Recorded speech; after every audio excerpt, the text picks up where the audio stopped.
आप इतने साधारण व्यक्तित्व के धनी हैं कि जब हम जब मिलते हैं तो मुझे हमें ये लगता नहीं है कि हम किसी मंत्री से मिल रहे हैं। और मैंने राजस्थान में मेरे राजनीतिक जीवन में 2 नेता देखे हैं।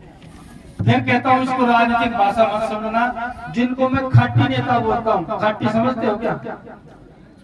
नहीं समझते। एक तो थे सांवरमल जाट, जिनको राजस्थान में खाटी नेता के रूप में जाना जाता था, और उसके बाद में अगर कोई खाटी नेता की परिभाषा पूरी करता है तो वो जावर सिंह खर्रा करते हैं, क्योंकि ये बिल्कुल किसान वर्ग से और देसी ठाट है। जिस तरीके से राजनीति करते हैं, और इनके स्वभाव में एक बात और है, आपका काम हाथ में ले लेंगे, ये मैंने नजदीक से देखा है। आपको कभी एहसान नहीं करेंगे कि मैंने आपका काम करवा दिया, काम करके भी आपको ये नहीं कहेंगे कि मैंने आपका काम करवा दिया, और आपको ये लगेगा कि आपका काम नहीं हो रहा है, क्योंकि ये आराम से और बिल्कुल मस्त मिजाज से उस कागज को पकड़ते हैं। आपको ये नहीं लगेगा कि ये निहाल करेंगे, लेकिन आपका कागज देने के बाद में ये खुद उसकी जिम्मेदारी लेके और उसके लिए खुद मेहनत करते हैं और उस काम को कराने की कोशिश करते हैं। ये इनका स्वभाव मैंने देखा है, पढ़ता है। फिर कहता हूँ मैं इनकी बढ़ाई के हिसाब से नहीं खड़ा हुआ। सब लोग अपनी अपनी स्टाइल से राजनीति करते हैं, उस स्टाइल में सबकी अलग अलग होती है, और इनकी एक कला है और एक स्टाइल है, उसका मैं खुद कायल हूँ। ऐसे हम पुनः एक बार दोनों तहसीलों की तरफ से मैं आपका स्वागत करता हूँ और पुनः आपको धन्यवाद देना चाहता हूँ। सभी दीपपुरा के जो भी पंचायत के वासी हैं उनको धन्यवाद देता हूँ। कितना शानदार आपको एक पंचायत का भवन मिला है, जिसको मिनी सेक्रेटरीट भी कहते हैं, ऐसा भवन मिला है। सरपंच साहब को धन्यवाद देना चाहता हूँ कि आपने मेहनत करके जो 42 लाख की राशि स्वीकृत की, आपने कहा कि मैंने 45 लाख रुपए खर्च किए हैं। ऐसे सरपंच भी आपको बहुत कम मिलेंगे, ये भी हमने राजनीतिक जीवन में देखा है। और मैं स्वागत करना चाहता हूँ। वैसे तो हम भाई हैं, बड़े छोटे हमारे अग्रणी हैं और हमेशा हमारे बड़े के रूप में आशीर्वाद देते हैं। शुभकरण जी चौधरी साहब हैं, और इस बार इसको दुर्भाग्य कह सकता हूँ कि छोटे से मार्जिन से चुनाव हारे हैं, और इस पीड़ा का भोगी मैं भी हूँ। पिछला चुनाव मैंने 957 वोटों से हारा था।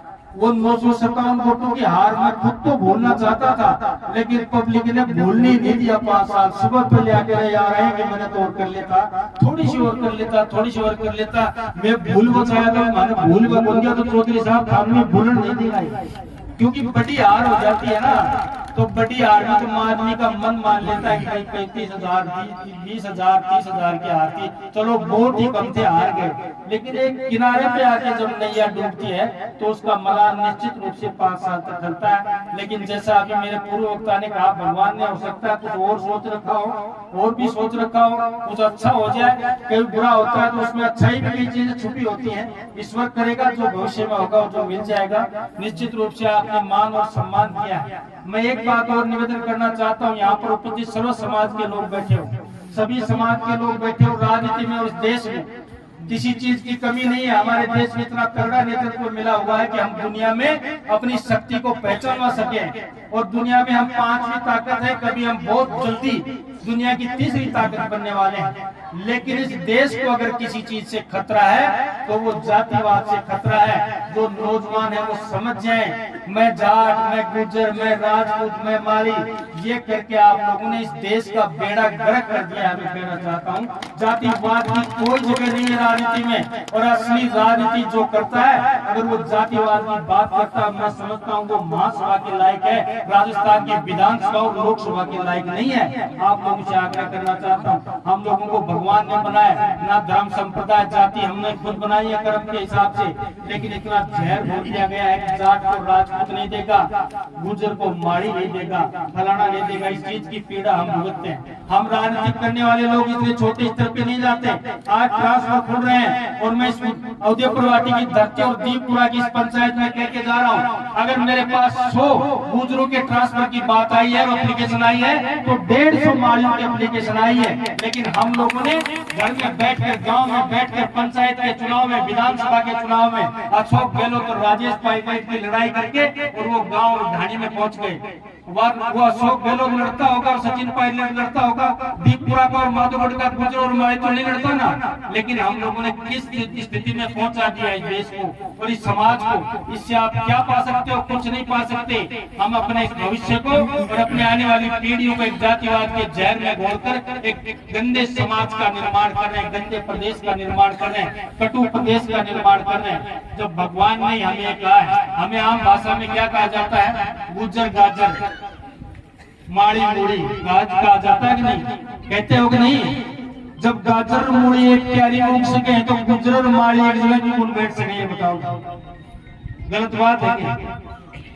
तो इस तरीके की बातें करके ऊपर की लड़ाई, देश की लड़ाई, प्रदेश की लड़ाई करके और उसमें यहाँ तहसील का नुकसान हम लोग करते हैं, ये अच्छे संकेत नहीं है। मैं कोई वो नहीं हूँ, शास्त्री भी नहीं हूँ और विद्वान भी नहीं हूँ, लेकिन जो पीड़ा होती है तो पढ़ा लिखा आदमी उस चीज की विवेचना करता हूँ। अच्छे भले व्यक्तित्व को जो आपको एक अच्छा प्रशासन दे सकता है और अच्छा विकास का एक अवधारणा दे सकता है, आपके लिए मेहनत कर सकता है, उसको जातिवाद के चक्कर में आप नाकाबिल व्यक्ति को विधानसभा और लोकसभा में पहुंचा देते हो और काबिल व्यक्ति को घर बिठा देते हो। ऐसा इस देश में चलता रहेगा तो सही मायने में इस देश का विकास नहीं होगा।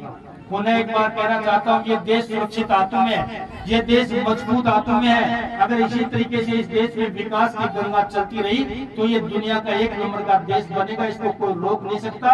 क्योंकि ये देश के प्रधानमंत्री नरेंद्र मोदी के हाथों में है, जिसने दिखा दिया कि दुनिया में भारत भी कोई देश है और वो ऐसा देश है जो आज तो विकसित है, लेकिन कुछ दिनों में विकासशील देश विकसित की श्रेणी में आएगा। ये हम लोग उस अचीवमेंट को प्राप्त करने के लिए इस देश में लगे। और इस शेखावाटी के लिए इतनी बड़ी सौगात मैं कहना चाहता हूँ, इतनी बड़ी सौगात जो 30-35 साल से जिसके नाम पर वोट किया जाता था, इतनी बड़ी सौगात 70 दिन के बाद में, हमारे चुनाव के सीएम बनने के 70 दिन बाद में यमुना नहर का जो रास्ता खुला है, उसके लिए मैं धन्यवाद देना चाहता हूँ हमारे मुख्यमंत्री भजन लाल शर्मा को, हरियाणा के मुख्यमंत्री मनोहर लाल खट्टर को और जल शक्ति मंत्री गजेंद्र जी शेखावत को, और धन्यवाद देना चाहता हूँ देश के उस मातृ इनके लाडले प्रधानमंत्री नरेंद्र जी मोदी को, जिसने इस सूखे प्रदेश में और सूखे इस शेखावाटी के अंदर जल का प्रवाह करके किसान की परवाह की है, एक आम ग्रामीणों शहरी की परवाह की है। निश्चित रूप से ये प्रोजेक्ट समय जरूर लगेगा, लेकिन जो भाषणों में नहरें आती थी और भाषणों में पानी आता था, निश्चित रूप से इसी राज्य में और इसी 5 साल के अंदर शेखावाटी में यमुना का जल आएगा और निश्चित रूप से आएगा। ये मैं आप लोगों को कहना चाहता हूँ। उसके लिए हमने जाबर जी ने और हमारे चौधरी साहब ने कल ही जाके वहाँ पर हमारे सीएम साहब का हमने स्वागत किया था, एरोड्रम पे जाके किया था। सब लोग हम शेखावाटी के नेता थे, उनका हम स्वागत कर रहे हैं। और हम जल्दी झुंझुनू अगले सप्ते में, शायद मार्च के पहले सप्ते में झुंझुनू सीएम साहब को लाएंगे और उनका इस समझौते के लिए सम्मान करेंगे। उन्हें एक बार इस जल के मामले में आपको बधाई देते हुए और बहुत बहुत धन्यवाद और शुभकामना देते हुए उन्हें मैं निवेदन करना चाहता हूं, जाबर जी हम आपको बुलाएं तो निश्चित रूप से आप लोग पधारें और हमारे बंटवारे में कोई गड़बड़ नहीं हो जाए, उसकी रक्षा आपको करनी है। क्योंकि ते जाट हो माड़िया ने गुजरा ने पीछे राख तो गया बात है, इसलिए हमारा गांव में जाना चाहिए। मैं भी किसान था, इसलिए आग्रह करूंगा ने सब लोग इसके लिए सीएम साहब को धन्यवाद देना और हमारे प्रधानमंत्री को, जल मंत्री को धन्यवाद देना। निश्चित रूप से आग्रह करना चाहता हूँ, मुझे मान किया, सम्मान किया और मुझे सुना, इसके लिए मैं आपका